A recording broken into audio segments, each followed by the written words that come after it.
Bab 462, Menara Hitam Misterius. Xiao Yan, gerbang Pan ini baru saja didirikan dan kamu sudah melarikan diri.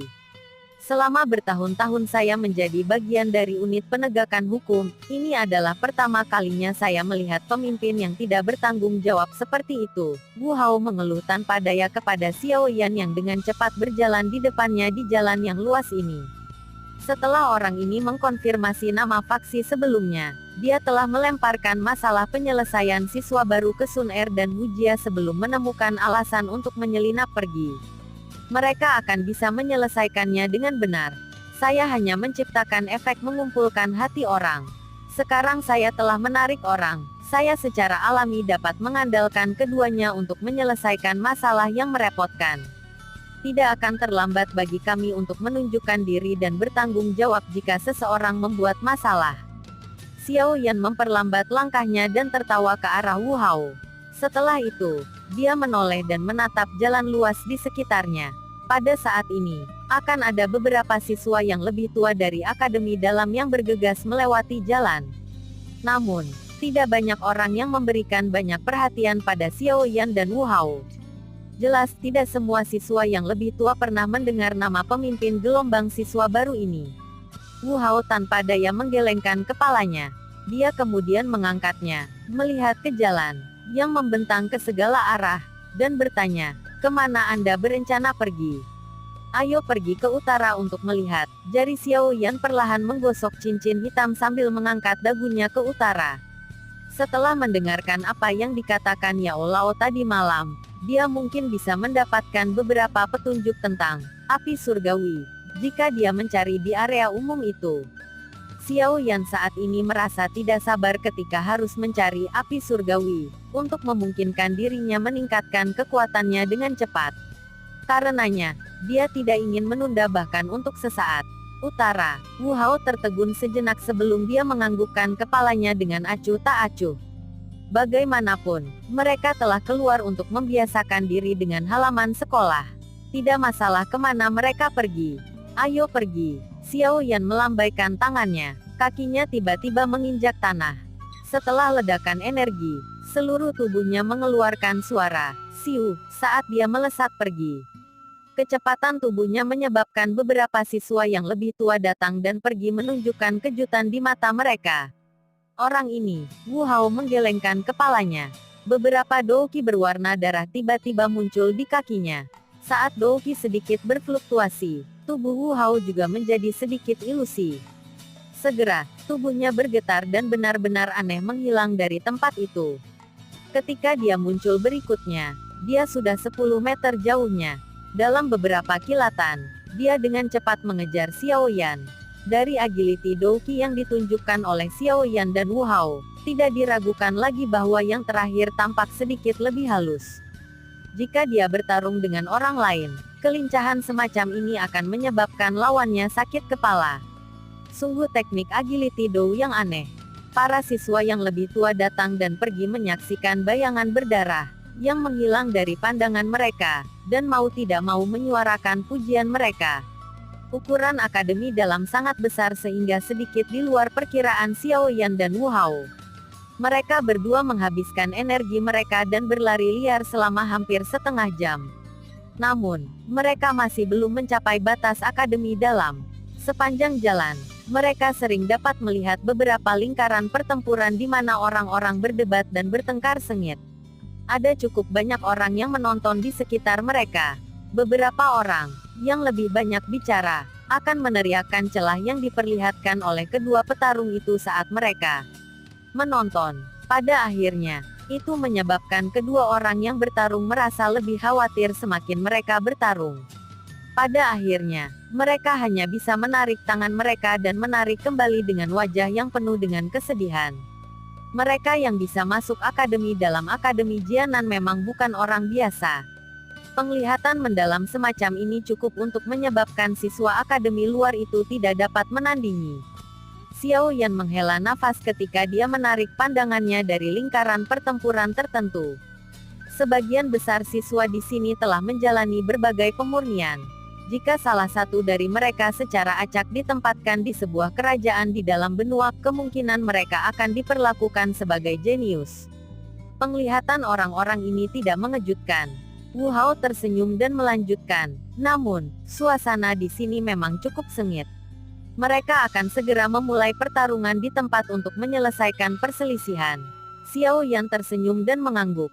Tatapannya menyapu sekeliling dan sedikit terkejut menemukan bahwa untuk beberapa alasan yang tidak diketahui, ada peningkatan jumlah orang yang berkerumun di jalan menuju utara ini. Masing-masing dari mereka melepaskan kecepatan mereka secara maksimal. Oleh karena itu, Xiao Yan dan Wu Hao hanya melihat sosok manusia berulang kali bergegas melewati pepohonan di sisi jalan serta suara angin, yang menderu. Sepertinya mereka semua bergegas ke utara. Apa sebenarnya yang ada di sana? Wu Hao juga menyadari peningkatan jumlah siswa saat dia bertanya dengan heran. Hei, kami akan tahu begitu kami pergi dan melihatnya. Xiao Yan tersenyum. Kakinya melangkah dari tanah saat tubuhnya sekali lagi melesat keluar. Akhirnya, Wu Hao mengikuti dengan cermat, seperti belatung di tulang.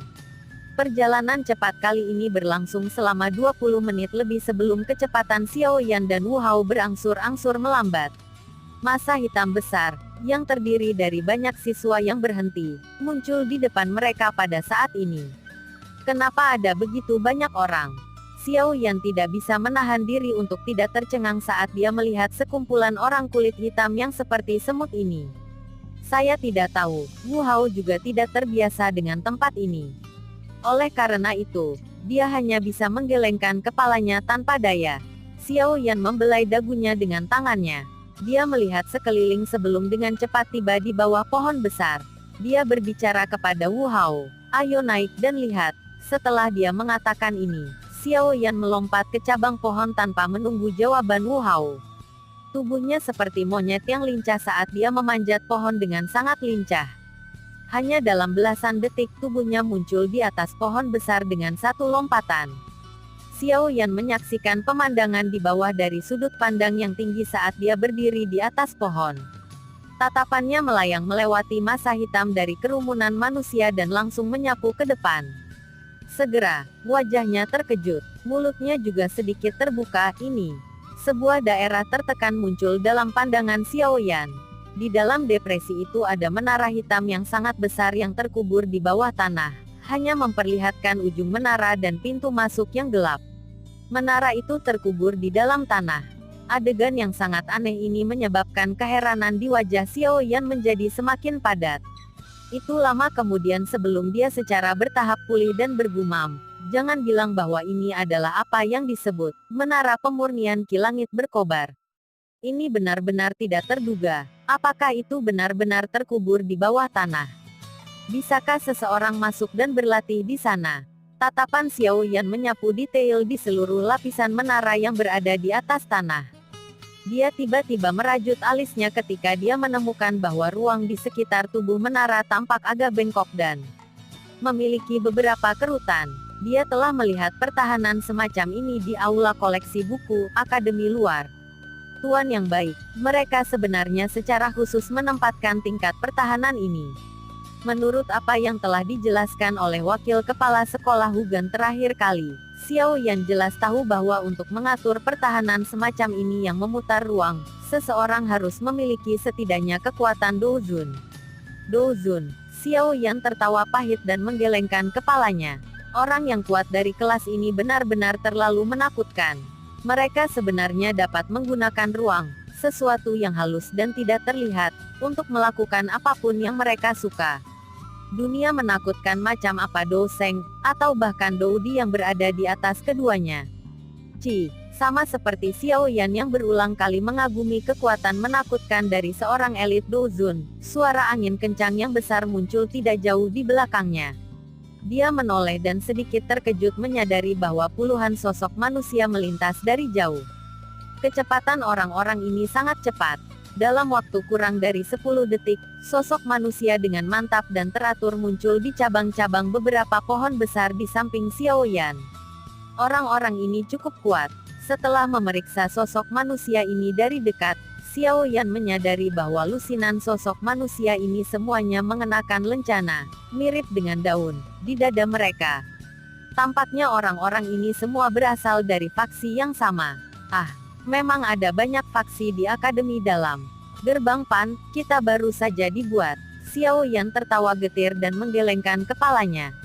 Tatapannya menatap sosok manusia itu hanya untuk menyadari bahwa mereka telah bergegas turun sendiri setelah mengamati pemandangan di bawah.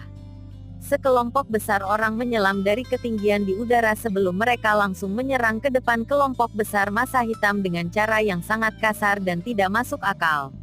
Tindakan memotong antrean secara paksa ini jelas membuat semua orang marah. Namun, ketika orang melihat lencana berbentuk daun di dada mereka, mereka hanya bisa menelan kata-kata yang sampai ke mulut mereka dengan marah. Saya berpikir bahwa faksi ini harus memiliki cukup banyak kekuatan dalam Akademi Dalam. Xiao Yan melihat reaksi semua orang dengan matanya saat ia lembut bergumam. Segera, dia bergerak di sepanjang batang pohon dan dengan cepat melompat ke bawah. Ketika kakinya mendarat di tanah, Wu Hao, yang tidak berdiri di sampingnya, buru-buru bertemu dengannya. Dia bertanya, apakah kamu sudah memeriksanya dengan jelas? Tempat ini tampaknya menjadi Blazing Sky Key Refining Tower. Xiao Yan menepuk tangannya dan segera meremas ke arah kerumunan.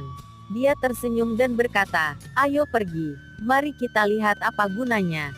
Blazing Sky Key Refining Tower ini.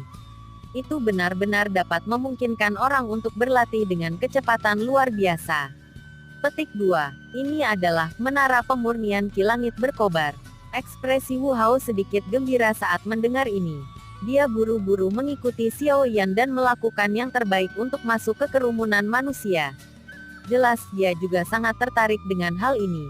Ketika Xiao Yan dan Wu Hao mencapai batas aliran manusia setelah beberapa tekanan yang sulit, mereka tidak bisa lagi maju. Alasannya bukan karena orang-orang di depan telah diperas sampai penuh sesak. Sebaliknya, ada tanah kosong yang sangat luas di depan mereka. Beberapa puluh meter, di seberang tanah kosong, adalah menara hitam misterius yang terkubur di dalam tanah. Pada saat ini, tanah yang luas dibagi menjadi beberapa area dengan cara yang sangat teratur. Ada sekelompok besar orang yang duduk dengan mata tertutup di setiap area. Tatapan Xiao Yan menyapu sosok manusia ini. Dia menyadari bahwa orang-orang yang dia lihat di puncak pohon ada di antara mereka. Orang-orang ini seharusnya berasal dari beberapa faksi yang lebih kuat di Akademi Dalam. Mereka agak sombong. Mereka tidak perlu mengantri dan bisa langsung menempati posisi terbaik. Cek-cek, tidak heran Atai mengatakan bahwa di Akademi Dalam, seseorang harus membangun atau bergabung dengan beberapa faksi yang kuat untuk mendapatkan kondisi pelatihan terbaik. Wu Hao berkata dengan suara lembut. Ini memang sedikit berlebihan. Xiao Yan mengangguk sedikit. Dia sangat mengamati berbagai faksi, yang anggotanya duduk bersila dengan mata tertutup. Dia tidak menjadi pusat perhatian dan berjalan ke dalam lingkaran itu. Dia mengerti bahwa saat ini, Gerbang Pan tidak memiliki kualifikasi seperti itu. Begitu dia maju ke kelas dueling, dia mungkin bisa berdiri di antara mereka. Namun, untuk saat ini, lebih baik tetap low profile. Dong. Saat Xiao Yan dan Wu Hao sedang berdiskusi dengan lembut, sebuah gong kuno terdengar dengan kuat di area ini. Setelah gong dibunyikan, kebisingan itu tiba-tiba berhenti. Buka menara. Saat gong dibunyikan, sebuah suara tua muncul dari dalam menara. Tidak lama setelah suara tua itu terdengar, orang dapat melihat bahwa pintu hitam gelap, yang tertutup rapat, mulai terbuka perlahan. Aura panas samar merembes keluar darinya, menyebabkan suhu area ini sedikit meningkat. Mata Xiao Yan tiba-tiba menyusut saat dia merasakan perbedaan suhu. Tangannya juga mengencang pada saat ini. Masuk ke menara, suara lama terdengar sekali lagi. Segera, semua orang di tanah kosong dengan mata tertutup tiba-tiba membukanya. Mereka tiba-tiba berdiri. Orang hanya bisa mendengar suara angin kencang saat banyak sosok manusia melesat dengan eksplosif ke arah pintu masuk menara dari segala arah. Pergi, ayo masuk juga. Xiao Yan menahan hatinya, yang tiba-tiba menjadi gelisah. Dia melambaikan tangannya ke Wu Hao dan memimpin jalan ke tanah kosong. Setelah itu, mereka dengan cepat berjalan menuju menara hitam misterius yang terkubur jauh di bawah tanah. Saat mereka mempersempit jarak antara mereka dan menara, Xiao Yan akhirnya benar-benar merasakan ukuran besar menara hitam ini. Ini hanyalah level yang terekspos di atas permukaan. Namun, itu sebenarnya setara dengan bangunan 2 atau 3 lantai. Sudut gunung es seperti ini. Sulit untuk membayangkan betapa megahnya tubuh menara yang tersembunyi di bawah tanah itu. Langkah kaki Xiao Yan berhenti beberapa meter di depan menara hitam. Dia memberi jalan kepada orang lain dan berdiri ke samping, menimbang menara hitam ini, yang tampak agak kuno, dengan sangat rincin. Dia tidak tahu bahan apa yang digunakan untuk membangun menara, tapi itu memancarkan berat dan dingin-dingin. Tempat yang aneh. Bagian dalam menara jelas dipenuhi dengan panas yang berapi-api, tetapi mereka menggunakan bahan yang mengandung dingin untuk membangun tubuh menara. Ini aneh sekali. Xiao Yan menggelengkan kepalanya sedikit. Dia memiliki beberapa keraguan. Efek yang benar-benar berlawanan hidup berdampingan di tempat yang sama. Implementasi semacam ini biasanya hanya ada ketika menekan sesuatu. Ayo pergi, Xiao Yan. Wu Hao mendesak sambil menarik Xiao Yan, yang matanya menatap tajam ke menara hitam. Ya, Xiao Yan tersenyum dan mengangguk. Dia menoleh dan menatap pintu depan yang hitam. Untuk beberapa alasan yang tidak diketahui, sesuatu di dalam tubuhnya bergerak sedikit. Saat mereka bergerak semakin dekat ke pintu masuk utama menara hitam, debaran jantung Xiao Yan menjadi semakin intens. Sesaat kemudian, saat dia berdiri di depan pintu masuk utama, telapak tangannya benar-benar dipenuhi keringat. Xiao Yan berdiri di depan pintu utama dan menghirup udara dalam-dalam. Dia menekan emosi di hatinya dan mengatupkan giginya. Hatinya gelisah saat dia mengangkat kakinya dan segera melangkah dengan berat ke dalam kegelapan di belakang pintu masuk utama. Cahaya di depannya tiba-tiba menjadi gelap. Sesaat kemudian, Xiao Yan merasakan kakinya menginjak permukaan batu yang keras. Namun, hatinya tidak punya waktu untuk bersantai setelah kakinya menginjak tanah yang kokoh ketika ekspresinya tiba-tiba berubah drastis. Wajah halus dan tampan tiba-tiba menjadi semerah arang yang terbakar. Adegan ini sangat aneh.